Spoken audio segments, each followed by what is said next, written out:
To inform you that our ticket prices will remain like this. Ordinary ticket will be at 5,000, VIP will be at 10,000. However, the new leadership of Mbarara City Football Club has devised means of bringing fans back to the pitch.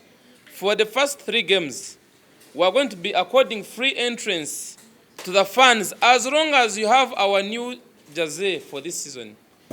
So ntunda kwa manyisa tunyere na sponsor musya Africa Coffee Park neshangwa ntungamo nyenda kutwara mucho kubasima bakagaruze sente nari bakagaruza support ombantu bankole ayi factory egeri so nyenda kubasima bali ana uninza kubaha chance bageche bagamba kandi bagatiche batwecisha icyabo inchuru kushangwa ntungamo Africa Coffee Park kiriho artificial carpet ekishayi numuchimangu kacheka batwene bagikozesa ibivuru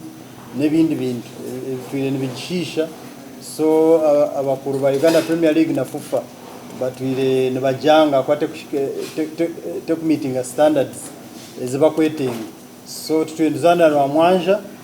konkanye ndakusima Africa Coffee Park bagache batwecisha icyabo so twandikire FIFA tutekateka ngundu baza kwikiriza ni nshongachi ahabwachi ekitongore cha Inspire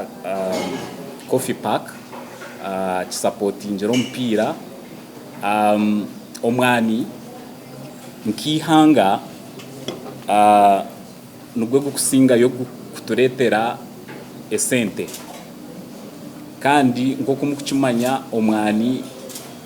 especially mu Western Uganda abantu abinji nugwego atushomisi so mbwenu